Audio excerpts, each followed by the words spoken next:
नमस्कार साथियों, GS study in audio form के नेक्स्ट लेक्चर में आपका हार्दिक स्वागत है। ये लेक्चर पॉलिटी का लेक्चर 2 है। पहले लेक्चर में जैसे हम लोगों ने बात किया था कि संविधान जो बना हमारे देश को चलाने के लिए, जिसमें हमने डिटेल से बात की थी, तो उसमें हमने आपको जितने समिति बनाए गए थे, तरह तरह के नियम कानून बनाने के लिए जो भी समितियां बनाई गई थी, उसके बारे में हम आपको बताए थे। जल्दी से रिवीजन मार लेते हैं उसका। संचालन समिति डॉक्टर राजेंद्र प्रसाद, राष्ट्रध्वज संबंधी तदर्थ समिति डॉक्टर राजेंद्र प्रसाद, इनके पास 2 गया था। संघीय समिति पंडित जवाहरलाल नेहरू के पास, और संघ शक्ति समिति जवाहरलाल नेहरू जी के पास। प्रांतीय संविधान समिति ये सरदार वल्लभ भाई जी के पास, और मौलिक अधिकार एवं अल्पसंख्यक संबंधी परामर्श समिति भी सरदार वल्लभ भाई पटेल जी के पास थे। और प्रारूप समिति जो थे, जिसके अध्यक्ष डॉक्टर बाबा साहब भीमराव अंबेडकर थे। ये आपको बताया था पिछले क्लास में, तो इसका जल्दी से रिवीजन बहुत ज़रूरी था। और जो पिछले क्लास में हमने आपको बताया था कि जो संविधान जब हम बनाए तो उसमें किस तरीके से कई भाग में बांटे हम संविधान को, और अनुच्छेद में बांटे। तो आपको बताया था कि सबसे पहले हमने संघ मतलब देश को डिफाइन किया था। तो संघ एवं उनका राज्य क्षेत्र जो है वो भाग 1 में है, और वो अनुच्छेद 1 से 4 तक है। उसके बाद हम क्या किए थे कि नागरिकता डिफाइन किया कि भाई जब देश बना लिए तो देश में कौन कौन से नागरिक रहेंगे। तो ये भाग 2 में है, और ये अनुच्छेद जो है 5 से 11 तक का है। ठीक है। तीसरा अपने भाग में क्या किए हम, तो अब जो नागरिक बन गए उनको अधिकार देना था, तो हम उनको मौलिक अधिकार दे रहे थे, और वो अनुच्छेद जो है 12 से 35 तक है। और उसके बाद जो चौथा भाग हमने बांटा, तो अब मौलिक अधिकार दे दिए, तो अब वो अधिकार की पूर्ति कैसे होगी, तो सरकार को निर्देश देना बहुत ज़रूरी है। तो नीति निर्देशक तत्व लिखा गया, जो कि सरकार को एक्चुअली निर्देश देता है कि आपकी नीतियाँ कैसी होनी चाहिए, क्या होनी चाहिए। वो 36 से 51 तक है। उसके बाद है कि हो गया, तो फिर मूल कर्तव्य जो है इसी नीति निर्देशक तत्व के लास्ट में जोड़ा गया है। ठीक है। तो 4 के क में ही, भाग 4 के क में ही मूल कर्तव्य है, जो कि 51 अनुच्छेद 51 के क में जोड़ा गया है। फिर 5वां आया संघ, कि संघ कैसे काम करेगा, मतलब पूरे देश में कैसे कानून होगा, क्या क्या होगा उसके बारे में, तो 52 से लेके 151 तक। और उसके बाद था राज्य। तो राज्य क्या है, 152 से लेकर अनुच्छेद 237 तक, इसकी चर्चा हम लोगों ने की थी। प्लस हम लोगों ने अधिकार की चर्चा की थी कि जो स्वतंत्रता जो हमें समानता का अधिकार दिया गया है, ठीक है, वो स्वतंत्रता का जो अधिकार है अनुच्छेद 19, उसके अंदर भी 6 आर्टिकल है जो बहुत महत्वपूर्ण है, और एग्जाम में हमेशा पूछा जाता है। हमारा मकसद एग्जाम में टू दी पॉइंट क्वेश्चन को टिक मारना है, और इसीलिए हम इस तरीके से पढ़ाना चाह रहे हैं। आप इस तरीके से पढ़िए जो कि आपको याद रहे और एग्जाम में क्लियर हो जाए, क्योंकि सारे सब्जेक्ट आप पूरी तरीके से याद कभी नहीं कर सकते हो। तो अब देखिए, अनुच्छेद 19 जो है 19 जो है वो स्वतंत्रता का अधिकार देता है। अब उसके अंदर कई तरह की स्वतंत्रता है। तो पहला बताया था आपको, सबसे पहले आपको बोलने की आज़ादी दिया गया है। तो बोलने की स्वतंत्रता जो है वो 19 के ए में है, या हिंदी में कहिएगा तो क हो जाएगा। ठीक है। और उसके बाद जो है, जब बोलने की आज़ादी हो गया, तो उसके बाद क्या है कि आप सभा कर सकते हैं। तो 19 के बी में है कि आप सभा कर सकते हैं शांतिपूर्ण तरीके से, बिना हथियारों लिए हुए। ठीक। अब जब सभा कर लिए, तो फिर क्या है, संघ बनाने की स्वतंत्रता। सभा की है तो अब होता है कि हम कोई यूनियन बना सकते हैं क्या, जो अपनी डिमांड को पूरा कर पाए। तो वो 19 के सी में है, यूनियन बना लिया। उसके बाद था कि 19 के डी में क्या दिया गया, मतलब आप जो है किसी एक राज्य में के निवासी हैं, तो आप कहीं जा सकते हैं, दूसरे राज्य में आ जा सकते हैं, इसकी पूरी तरीके आज़ादी है। ठीक है। तो वो 19 के डी में है। 19 के ई में है कि अगर आप कहीं जा भी सकते हैं तो बस भी सकते हैं, मतलब वहाँ अपना घर भी बसा सकते हैं। ठीक। जब घर बसा लिया, तो घर तो बसाएगा तो आप ऐसे रह ना पाइएगा, खाने पीने की भी जरूरत है। तो इसके लिए सरकार ने उसके अगले अनुच्छेद में किया 19 के जी। ठीक है। ई के बाद एफ नहीं है, याद रखना है, जी है। तो जी जो है 19 का जी है, उसमें दिया कि आप वहाँ व्यवसाय कर सकते हैं, रोजगार कर सकते हैं। ठीक है दोस्तों, तो ये पुराने वीडियो था, लेक्चर का था पार्ट, जो रिवीजन पार्ट के तहत हमने आपको एक तरह से रिवीजन करवा दिया। अब जो है आज के लेक्चर में हम नया क्या सीखेंगे, तो संविधान सभा से जो क्वेश्चंस आते हैं एग्जाम में उसका। तो संविधान सभा बना किसके तहत था। ठीक है। सबसे पहले संविधान सभा बना किसके तहत था, तो ये कैबिनेट मिशन प्लान के तहत बना था।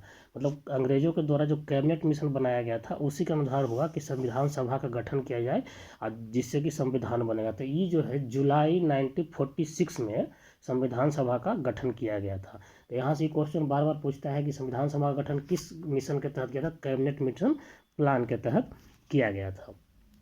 अब जो है कि संविधान सभा में कितने सदस्य होंगे, तो वो जो है टोटल सदस्य जो है आपको 389 निश्चित किया गया, जिसमें 292 ब्रिटिश प्रांत के प्रतिनिधि थे, 4 चीफ कमिश्नर हुआ करते थे और 93 जो थे देसी रियासतों के प्रतिनिधि थे। मतलब बहुत सारे यहाँ राजा रजवाड़े वगैरह थे जो छोटे छोटे रियासतें थी, जो पूरी तरह से ख़त्म नहीं हुई थी, अंग्रेज़ों के अंदर थी लेकिन थी, तो उनका प्रतिनिधित्व दिया गया।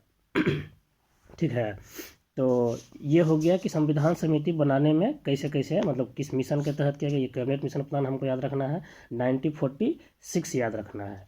ठीक है, और तो और इसकी जो मीटिंग हुई सबसे पहले, ये जो मीटिंग इसका हुआ वो 9 दिसंबर 1946 को संविधान सभा की पहली बैठक नई दिल्ली में काउंसिल चैम्बर के पुस्तकालय में बुलाया गया था।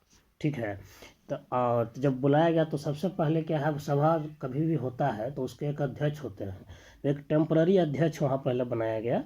तो सबसे पहला जो टेम्पररी अध्यक्ष बने वो थे डॉक्टर सच्चिदानंद सिन्हा, क्योंकि वो सबसे बुजुर्ग मेंबर थे, इसीलिए उनको एक अस्थायी अध्यक्ष के रूप में बनाया गया। बाद में इसके अध्यक्ष जो है डॉक्टर राजेंद्र प्रसाद बने, जो अस्थायी अध्यक्ष के रूप में काम किया और पूरा संविधान का निर्माण हुआ। ठीक है, अब हम लोग जो है संविधान सभा से आज इतना ही याद रखेंगे, 3-4 पॉइंट इंपॉर्टेंट पॉइंट हो गया जो कि आपको रिमेम्बर करना है कि कैबिनेट मिशन प्लान के तहत बनाया गया था। संविधान सभा का गठन जुलाई 1946 में हुआ था, ये एकदम याद रखना है। संविधान सभा में सदस्यों की कुल संख्या जो है 389, ये आपको याद रखना है, 389 था। बाकी कुछ डेटा अगर याद नहीं रहे तो कोई दिक्कत नहीं है। और इसकी पहली सभा कहाँ हुई थी, तो 9 दिसंबर 1946 को नई दिल्ली में काउंसिल चैम्बर के पुस्तकालय में हुआ था। अब ये आपको पता है इसके तहत जो संविधान बना, कैबिनेट मिशन प्लान, और संविधान के पूरा बनने, ये तो संविधान सभा बना था जिसके तहत संविधान बनना था, तो ये काम आगे प्रोसेस चलता रहेगा। उससे पहले ही आपको पता होना चाहिए कि हमारे देश के जो प्रधानमंत्री थे और जो हमारा शासन व्यवस्था था वो 1947 में हमारा देश आज़ाद हुआ, लेकिन उससे पहले ही पंडित जवाहरलाल नेहरू जो प्रधानमंत्री बने वो उससे पहले ही बने हैं, 1946 में ही बन गया है। कैबिनेट मिशन 1950 के तहत जो था वो अंतरिम सरकार की गठन हुई थी। ये क्वेश्चन पूछता है कि अंतरिम सरकार की गठन जो है किस डेट को हुई, तो 2 सितंबर 1946 को अंतरिम सरकार की गठन जो है कैबिनेट मिशन प्लान के तहत 2 सितंबर 1946 को ही हुआ। आज़ादी हमें 15 अगस्त 1947 को मिला, लगभग 1 साल बाद। ठीक है, तो अब जो है जो महत्वपूर्ण क्वेश्चंस पूछते हैं, कई एग्जाम में बार बार पूछ चुका है और आपको नहीं छूटना चाहिए, उसमें आता है कि जो अंतरिम सरकार बनी मंत्रिमंडल, उसमें कौन कौन मिनिस्टर बने थे, ये हमेशा पूछता है कि पहले मंत्री कौन थे। तो प्रधानमंत्री तो आपको पता है जवाहरलाल नेहरू जो थे, ठीक है, तो प्रधानमंत्री बने थे। तो उनके पास कुछ और भी विभाग थे जो मेन इम्पोर्टेंट है। कार्यकारी परिषद के उपाध्यक्ष थे वो, और फॉरेन मिनिस्ट्री उनके पास था, विदेश मंत्रालय उनके पास था। ठीक है, तो 2 मंत्रालय जवाहरलाल नेहरू के पास था और प्रधानमंत्री के अलावा। गृह मंत्री आपको पता है सरदार वल्लभ भाई पटेल बने थे, और सूचना और प्रसारण मंत्री भी सरदार वल्लभ भाई पटेल ही बने थे। कई एग्जाम में ऐसा पूछ चुका तो लोग कंफ्यूज करते हैं, क्योंकि लोगों को लगता है कि सरदार वल्लभ भाई पटेल तो गृह मंत्री थे, वो गृह मंत्री भी थे, सूचना तथा प्रसारण मंत्री भी थे। एक रक्षा मंत्री बलदेव सिंह रक्षा मंत्री बने थे, कई एग्जाम में ये भी पूछ चुका है। सी राजगोपालाचारी शिक्षा मंत्री बने थे। जॉन मथाई उद्योग एवं आपूर्ति मंत्री बने थे।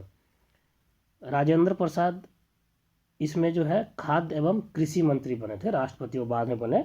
तो अंतरिम सरकार में जो मंत्रिमंडल में जो बने थे, जो 1946 में बना था 2 सितंबर 1946 को, उसमें राजेंद्र प्रसाद खाद्य एवं कृषि मंत्री बने थे। और मुस्लिम समुदाय से आने वाले एक आसिफ अली जो थे वो रेलवे मिनिस्ट्री बने थे। और जो मोस्ट इम्पोर्टेंट खासकर बीपीएससी में तो आता है, चूँकि बिहार से रिलेटेड है, तो बाबू जगजीवन राम ये श्रम मंत्री बने थे। तो बाबू जगजीवन राम कौन सा मिनिस्टर बने थे, ये श्रम मंत्री। ये क्वेश्चन आता ही आता है, खासकर अगर आप बिहार से कोई भी एग्जाम देते हैं, इसमें आने की पूरी संभावना रहती है। लियाकत अली खान मंत्रिमंडल में कुछ मुस्लिम लीग जो है ना, उस वक्त आपको पता है जिन्ना के द्वारा जो बनाया गया था मुस्लिम लीग, उसको सेपरेट हम बताएंगे नेक्स्ट ईयर में, वहाँ से आप कनेक्ट कर लेंगे फिर बाद में। अभी सिर्फ ये जानिए कि जो उसमें जब शामिल हुआ था अक्टूबर में, मुस्लिम लीग जो है 26 अक्टूबर 1946 को शामिल हुआ इस अंतरिम सरकार में। तो उसके जो कई मेंबर थे वो भी मंत्री बने। तो कौन कौन से मंत्री थे? तो लियाकत अली खान वित्त मंत्री बने थे, और जोगेंद्र नाथ मंडल, ये आप याद रखिएगा, ये विधि मंत्री बने थे, मतलब कानून मंत्री बने थे। ठीक है, जोगेंद्र नाथ मंडल आपको याद करने इसलिए बोल रहे थे क्योंकि ये बंटवारा के बाद पाकिस्तान चले गए थे। हाँ, और वहाँ मंत्री बने, लेकिन फिर वो वापस इंडिया लौटे 1 साल बाद। उनकी स्थिति बहुत बुरी हो गई थी। उन पर मैं एक सेपरेट आपको लेक्चर बताऊंगा। वो दलित समुदाय से आते थे, फिर विभाजन के बाद जो है क्या उनके साथ हुआ, कितना बुरा बर्ताव हुआ, इसलिए जोगेंद्र नाथ मंडल जो है वापस लौट आए थे। तो ये अंतरिम सरकार में विधि मंत्री थे। गजानतर अली खां ये स्वास्थ्य मंत्री बने थे, उतना इम्पोर्टेंट नहीं है, लेकिन आपको बता देते हैं। श्रम मंत्री जगजीवन राम, और राजेंद्र प्रसाद खाद्य एवं कृषि मंत्री, सी राजगोपालाचारी शिक्षा मंत्री, जॉन मथाई उद्योग एवं आपूर्ति मंत्री, सरदार वल्लभ भाई पटेल गृह एवं सूचना प्रसारण मंत्री। ये जो आपको मंत्रालय हम बता रहे हैं, ये काफ़ी इम्पोर्टेंट है। ठीक है, बहुत इम्पोर्टेंट है। अब देखिए कुछ हिस्सा और भी मंत्रालय है जो कि पढ़ेंगे नेक्स्ट वीडियो में। एक दिन कोई भी टॉपिक का पूरा पढ़ लीजिएगा, आपको नहीं याद होगा। ठीक है, इसीलिए मैं छोटे छोटे खंड में बांट रहा हूँ। अब फिर सबको मैं समराइज करते जाऊँगा। आप जैसे जैसे लेक्चर देखते जाएंगे, 1 के बाद 2, 3, 4, जब आप 15-20 लेक्चर तक पहुँचेंगे तब आपको समझ में आया कि सारे सब्जेक्ट जो है एक दूसरे से कैसे कनेक्ट हो रहे हैं। ठीक है, अब हम आगे बढ़ते हैं कि संविधान सभा में कुछ महिला सदस्य भी थी। तब उसमें जो इम्पोर्टेंट है वो हम आपको बताएंगे। ठीक है, एक तो पंडित नेहरू की जो बहन थी वो विजया लक्ष्मी पंडित, वो भी थी उसकी सदस्य। तो ये क्वेश्चन पूछता है कि इसमें कौन सा संविधान सभा की महिला सदस्य थी। ठीक है, फ्रीडम फाइटर्स बहुत थे, लेकिन उसमें कुछ जो थे जो संविधान सभा में भी शामिल हुई थी। तो विजया लक्ष्मी पंडित है, जो नाम आपको याद रखना है। सुचेता कृपलानी है, वो याद रखना है। राजकुमारी अमृत कौर, ये आपको पता होगा, ये भी थी। सरोजनी नायडू, ये भी थी। और आपको जो याद करने वाले जो नाम है, जिससे पूछता है जी दुर्गा बाई, ये एक एग्जाम में पूछा है, जी दुर्गा बाई। अम्मू स्वामीनाथन, ठीक है, और एक है रेणुका राय। आज के लिए आप यही 6-7 नाम याद रखेंगे, बाकी टोटल ऐसे 15 महिलाएं थी। ठीक है, लेकिन सबसे नहीं पूछता है, जिससे पूछता है वही हम आपको ठीक से बता रहे हैं। ठीक है, अब जो है ये जो आपको मंत्रिमंडल हम बताए, ये मंत्रिमंडल 1946 का था, जो कैबिनेट मिशन प्लान के तहत बना था। और जब 1947 में जब स्वतंत्र भारत के जब पहली कैबिनेट बना, उसमें क्या परिवर्तन आया? तो देखिए, जो जवाहरलाल नेहरू थे वो प्रधानमंत्री थे, प्रधानमंत्री रहे। राष्ट्रमंडल एवं विदेशी मामले मैंने फॉरेन अफेयर्स उनके पास रहा। अब वैज्ञानिक शोध, ये एक नया मंत्रालय उनके साथ जुटा। दूसरा है सरदार वल्लभ भाई पटेल, तो गृह मंत्री थे। सूचना एवं प्रसारण मंत्री पहले भी थे। अब उनके पास नया मंत्रालय आया जो कि राज्यों के मामले थे, जो कि आप जानते हैं कि राज्यों का एकीकरण कैसे सरदार पटेल ने किया था, जो कि बहुत सारी रियासतें जो अलग अलग राजाओं के द्वारा चलाई जा रही थी वो भारत में जुड़े नहीं थे, उनको उन्होंने जोड़ने का काम किया था। तो ये डिपार्टमेंट उनको दिया गया था। राजेंद्र प्रसाद खाद्य एवं कृषि मंत्रालय पहले भी था उनके पास, अभी भी कंटिन्यूस था उनका। शिक्षा मंत्री चेंज हो गए, शिक्षा मंत्री अब्दुल कलाम, आज़ादी के बाद अब्दुल कलाम आज़ाद बने थे। और यहाँ पे विधि मंत्री चेंज हुए। जोगेंद्र नाथ मंडल जो थे ये दलित समुदाय से थे, ये चूँकि पाकिस्तान चले गए आज़ादी के बाद, तो यहाँ डॉक्टर बाबा साहब भीमराव अम्बेडकर को कानून मंत्री या विधि मंत्री उनको बनाया गया। तो ये एक चेंजेस है 1947 के पहले, 1947 के बाद। उसके बाद जगजीवन राम, बाबू जगजीवन राम, वो श्रम मंत्री ही बने रहे। स्वास्थ्य मंत्री जो है राजकुमारी अमृत कौर बनी, ये पहले मुस्लिम लीग के पास था। ठीक है, तो और हाँ, एक जो काफ़ी फेमस नाम है, तो हमेशा चलता है, उन पर राजनीति भी चलती है, डॉक्टर श्यामा प्रसाद मुखर्जी उद्योग एवं आपूर्ति मंत्री बने, जो कि बाद में इस्तीफा दे दिए थे और इन्होंने जनसंघ पार्टी का स्टार्ट किया था, जो कि आज बीजेपी के रूप में है। तो जनसंघ के जो संस्थापक थे वो डॉक्टर श्यामा प्रसाद मुखर्जी थे, और वो नेहरू जी के कैबिनेट में उद्योग एवं आपूर्ति मंत्रालय संभाल रहे थे। ठीक है। तो इतना आज जो है आपको मंत्रालय के बारे में हमने बताया, कौन कौन महिलाएं शामिल थी वो बताया आपको इस बारे में इस वीडियो में। कुछ आपको नए चीज़ें आपको बताता हूँ, उसमें आता है, फिर से आते हैं हम लोग अधिकार पे, मौलिक अधिकार वगैरह जो हम लोग को मिला था, तो उसमें कुछ अधिकार जो है आपको हम बताते हैं। ठीक है, तो सबसे पहले तो मौलिक अधिकार हम लोग पढ़ते हैं कि मौलिक अधिकार क्या है। इसे संयुक्त राज्य अमेरिका के संविधान से लिया गया। ये मोस्ट फेमस क्वेश्चन है, पॉपुलर क्वेश्चन है कि मौलिक अधिकार का जो कॉन्सेप्ट है हमारे संविधान निर्माताओं ने कहाँ से लिया, तो वो जो है अमेरिका से लिए थे। इसका वर्णन जो है संविधान के भाग 3 में आपको बता चुके हैं, भाग 3 में है ना, जो कि अनुच्छेद 12 से 35 तक है, इसका वर्णन किया गया है। ठीक है, और इसी को मूल अधिकार का जन्मदाता भी कहा जाता है। ठीक है, इसी को भाग 3 को मूल अधिकार का जन्मदाता भी कहा जाता है। अब इसके अंदर जो मौलिक अधिकार जो 6 हैं, जो काफ़ी इम्पोर्टेंट है, वो आपको हम बताते हैं। ठीक है, समता या समानता का अधिकार अनुच्छेद 14 से लेके अनुच्छेद 18 तक है। ठीक है, टोटल आपको बताया था ना मौलिक अधिकार 12 से 35 जाता है। अब उसमें भी जो है डिफरेंट डिफरेंट मौलिक अधिकार है, तो समता एवं समानता का जो अधिकार है वो 14 से 18 तक है। दूसरा अधिकार जो है मौलिक अधिकार वो है स्वतंत्रता का अधिकार, जिसके बारे में हम आप ऑलरेडी आपको डिटेल में बता चुके हैं कि मौलिक अधिकार जो स्वतंत्रता का अधिकार है उसके अंदर 6 अधिकार आते हैं, वो आपको बताए हैं। आप फिर से लेक्चर का स्टार्ट में सुनिएगा। वो अनुच्छेद 19 से 22 के बीच में आता है, जिसमें आपको 19 के ए, 19 का बी, 19 का सी, ऐसे करके हम आपको बता चुके हैं। तीसरा जो मौलिक अधिकार है वो है शोषण के विरुद्ध। तो 19 से 22 जो हो गया था वो स्वतंत्रता का हो गया था। उसके बाद था कि भाई अब सबको आज़ादी तो दे दिए, स्वतंत्र तो कर दिए, तो लेकिन उस वक्त कई जातियां, कई से समुदाय थे जो कि शोषण उनका होता था, दूसरे कम्युनिटी के लोग जो है उनका अधिकार का हनन करते थे, तो उसको रोकने के लिए कानून बनाया गया।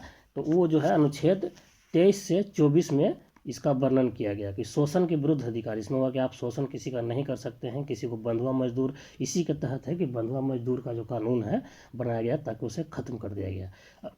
अब ये हो गया। फिर हुआ कि और कौन सा अधिकार मौलिक अधिकार होना चाहिए जो कि एक ह्यूमन को होना ही होना चाहिए, तो फिर आया कि चौथा है धार्मिक स्वतंत्रता का अधिकार। ये अनुच्छेद 25 से 28 है। ठीक है, तो आप इसको क्रमवार याद कीजिएगा। 23 से 24 शोषण के विरुद्ध था, अब उसके बाद शुरू होगा चौथा, तो क्या है 25 से 28 तक। इसमें कि भारत के सभी नागरिकों को जो भी धर्म, ठीक है, वो पालन करना चाहते हैं उसको पूरी तरीके से पालन करने की आज़ादी है। तो ये अनुच्छेद 25 से 28 के बीच में है। उसके बाद है 5वां नंबर पे कौन सा मौलिक अधिकार, संस्कृति एवं शिक्षा संबंधी अधिकार। तो ये है अनुच्छेद 29 से लेकर 30 तक का। संस्कृति एवं शिक्षा संबंधी अधिकार जो है 29 से 30 का है।